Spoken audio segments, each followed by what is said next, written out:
નમસ્કાર ખેડૂત ભાઈઓ, હું વજકાણી સેવંતી, સાયલા શ્રી રાજ મોમા એગ્રો સેન્ટર. મારા વતી બધાને જય ભોળાનાથ. હવે હું આવ્યો છું રામ સાઈડની ટીમ સાથે એક પ્રગતિશીલ ખેડૂતની વાડીએ. આપણે જે રામ સાઈડની પ્રોડક્ટ આવે છે ઓલવેન રાઇઝોમા એસપી, એ પ્રોડક્ટના રિવ્યૂ લેવા માટે આવ્યા છે. તો આપણે કંપનીના સ્ટાફ પાસેથી પહેલાં એમનો પરિચય લઈએ અને પ્રોડક્ટ વિશે થોડીક માહિતી લઈએ. નમસ્કાર ખેડૂત મિત્રો, હું Jinabhai Sabaliya Ramsite crop science private limited વતી આપ સૌનું હાર્દિક સ્વાગત કરું છું. આજે આપણે સાયલા ગામની અંદર આવ્યા છીએ એક પ્રગતિશીલ ખેડૂતને મળવા માટે. તો એક ખેડૂત ભાઈએ અમારી રાઇઝોમ એસપી જે માઇકોરાજા એ પ્રોડક્ટનો યુઝ કરેલ છે અને એ ભાઈ છે એ બહુ જ ખુશ છે આ પ્રોડક્ટથી વાપરવાથી. તો આપણે એમને જે રિઝલ્ટ મળ્યું છે, કેવું રિઝલ્ટ મળ્યું છે, પહેલાં એમને શું અનુભવ થયો હતો તે આપણે એમના મોઢેથીને સાંભળે, ત્યાર પછી આપણે આગળ વાત કરીએ. તો સૌથી પહેલાં આપણે એમનો પરિચય લઈશું. તમારું નામ? સૌથી પહેલાં તમારું નામ, ગામ અને મોબાઈલ નંબર આપશો. મારું નામ જીતેશભાઈ રાજાભાઈ, ગામ સાયલા. તમારો mobile number? Mobile number 63 520 50 281. Okay. તમે વર્ષોથી શાકભાજી કરો છો?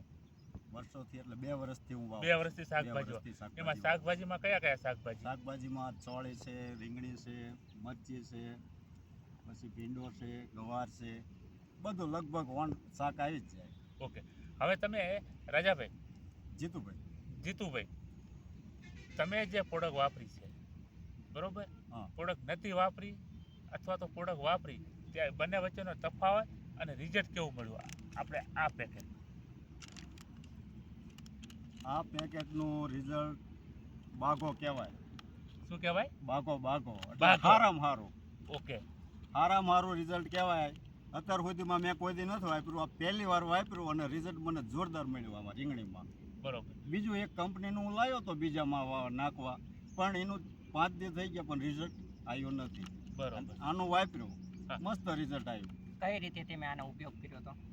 આને પાણી સાથે ડબ્બામાં પાણી નાખીને 15 લીટર પહેલાં આનો ગોળ જ બનાવી નાખ્યો હતો, પછી એનું માપ કાઢી લીધું હતું. બરોબર.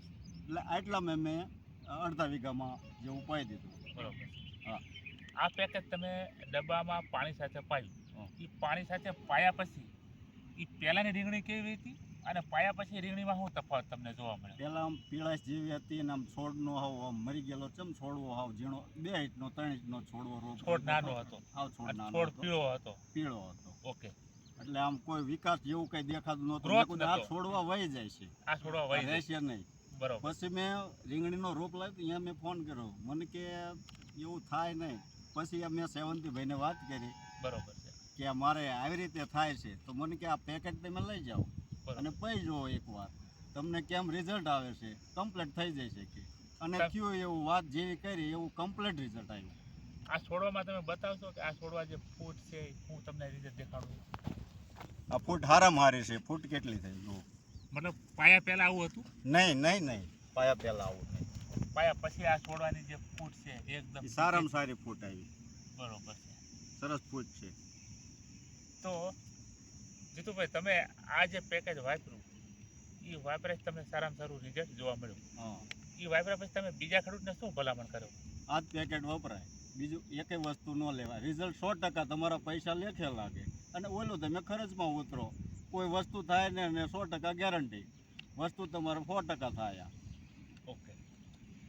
નમસ્કાર ખેડૂત મિત્રો, સાયલાની અંદર જીતુભાઈએ રાઇઝોમ એસપી માઇકોરાજા જે વાપરેલ હતું, એમને અધર કંપનીનું પણ વાપર્યું, પણ એમાં એમને મજા આવી નહીં. ત્યાર પછી આ પ્રોડક્ટ જે એમને વાપર્યું અને જે કંઈ રીંગણીની અંદર તમે જોઈ શકો છો કે રીંગણીની અંદર જે કંઈ એનો ગ્રોથ, એની ફૂટ, જે વિકાસ જોવા મળ્યો, એનાથી જીતુભાઈ છે બહુ જ ખુશ છે.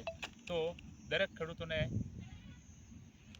રાઇઝોમ એસપી વાપરવા નમ્ર વિનંતી. ખૂબ ખૂબ આભાર, ધન્યવાદ. તમારે સેવંતીભાઈ 2 શબ્દ કહેવા હોય તો આના વિશે? હવે રાઇઝોમા એસપી આ ખેડૂત ભાઈઓને ક્યારે વાપરવું એ એક મારે સલાહ સૂચન આપવું છે. કે માની લો કે અત્યારે આજની તારીખ છે 21/5/2024, તો અમારા એરિયામાં સાયલા ફરતે ચોટીલાના ગામડાઓમાં અત્યારે રીંગણીઓના વાવેતર થઈ ગયા છે અને કાંઈક સોંપાવાનું ચાલુ છે. હવે રીંગણી, મરચી, ટમાટી કોઈ પણ પાકનું તેમ વાવેતર એની ફેર રોપણી કરો એટલે રોપ સોંપ્યા પછી રોપ સોટી જાય, 6 થી 5 7 દિવસે રોપ સોટી જાય પછી એકરે આનો 100 ગ્રામનો ડોઝ છે તેમ ડ્રીપમાં આપો કે નીચે આપણે ડબ્બામાં નાખીને પાયામાં આપી શકો. એકરે 100 ગ્રામ આપવાથી તંતુમૂળનો વિકાસ વધારે થાય છે. પ્લસ છોડ તમે જોઈ શકો છો કેટલો ભોથે પડે છે. આ છોડમાં નહીં ડાળી હોય ને તો 10 થી 15 ડાળીઓનો આ છોડમાં આવડા છોડની અંદર છે. તો આ છોડમાં આટલું અત્યારે ગ્રીનરી છે અને છોડ એકદમ તંદુરસ્ત છે. જો પાયામાં આને જો તમે એક વખત વાપરો કે જ્યારે ફેર રોપણી કર્યા પછી તો છોડ પહેલેથી મજબૂત રહેશે, તંતુમૂળનો વિકાસ સારો રહેશે. એટલે એક વખત અવશ્ય ખેડૂત ભાઈ એક વખત રાઇઝોમાં SP વાપરવું ફરજિયાત. આવ્યો એક મારો આગ્રહ છે. અસ્તુ, જય હિન્દ. ખૂબ ખૂબ